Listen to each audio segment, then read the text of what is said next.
12 years of public school in order to become an informed citizen.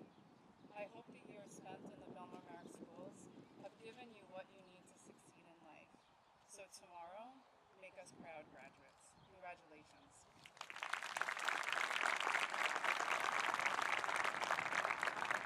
Thank you so much, Tracy, for the wisdom you have imparted to us today. Our next speaker represents the faculty and staff, and as the advisor to the senior class, he will deliver the faculty farewell. Mr. Joyce, I cannot thank you enough for all your help with this class, for your leadership, and for doing all you could to make this year as normal as possible for this class. He has gone above and beyond to make the experience for the class of 2021 as special as it could be. Thank you, Mr. Joyce. And now please take the podium.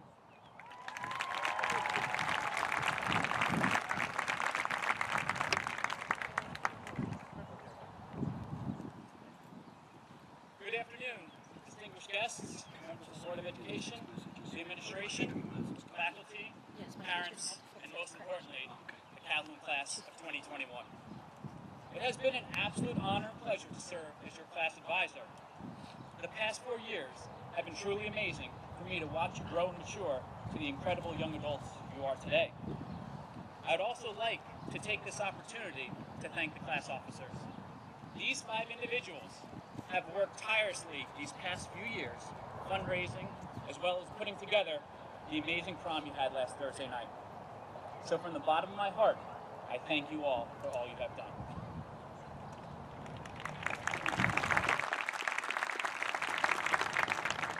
We have just endured the craziest 15 months the world has seen in a century. Our lives were turned upside down, and each and every one of us was impacted in different ways. It's easy to look back and think about the things you may have missed out on, and get upset about what could have been. But I think it's important that we take this opportunity to be grateful for what we did have these past 15 months. The time with our families that we would have not ordinarily spent with them, and the memories we made finding ways to entertain ourselves in lockdown. We need to treasure these times and appreciate what we do have, because it is these little things that make life truly worth living. Now, the sad truth is that we often cannot control many of the circumstances and obstacles that we face in our lives, but we can choose how we react to them. You can choose to see the bad and the negative, or you can choose to see the good and the positive. The key here is it's a choice. You have 100% control over how you view the world and react to the events of your life. So choose to see the good. It makes life so much more enjoyable. Now, one thing I have learned in my teaching career and my time in the military is that nothing is impossible. You truly can achieve anything that you set your mind to. You will surprise yourself, I promise. All you have to do is try. Never let anyone, including yourself, tell you that you cannot. And never accept no for an answer. Marcus Aurelius, one of the greatest emperors in the ancient Roman Empire, stated, "It never ceases to amaze me. We love ourselves more than other people, but we care more about their opinions than our own." Never let negativity of others drown out your inner voice. Beyond these external forces, I have learned that the fundamental obstacle in our own lives is self-doubt. Believe it or not, your mind can be the biggest barrier you face in life. How many times have you questioned your ability to achieve something?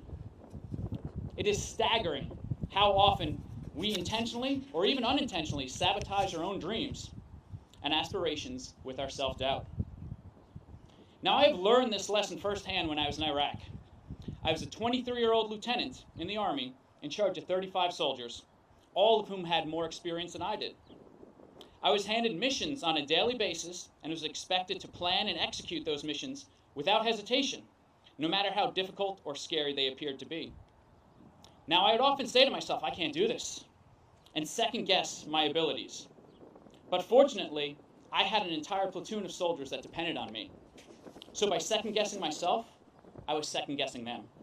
And that was a liberty that I did not have. So I dug in, and I forced myself to be a leader, to be their leader, and to believe both in them and in myself. I learned that you're not always going to do things right the first time, and that sometimes you fail, but you can never give up. Learn from your mistakes. Never second guess your own ability to succeed and achieve your dreams, because you'll never know what you can accomplish until you simply stand up and try. Now, at this stage in your life, and especially today, many of you are being bombarded with questions. What are your plans for the future? What do you plan on majoring in college? But as a teacher of history, let me pose a different question to you. What do you want your legacy to be? What type of person do you want to be remembered as? Sometimes it's easy to lose sight about what's important in life and focus on material things. I challenge you to focus on being the best version of yourself and always choose happiness. If you do what makes you happy, everything else in life will fall into place. Now, I'd like to end with a quote from the late Steve Jobs. Your time is limited, so don't waste it living someone else's life. Don't let the noise of others' opinions drown out your own inner voice. And most important, have the courage to follow your heart and intuition. They somehow already know what you truly want to become. Everything else is secondary. There's a bright future before you, and I'm grateful that I got to share this wonderful day with you. So on behalf of all the faculty and staff of Calhoun High School, congratulations to the class of 2021.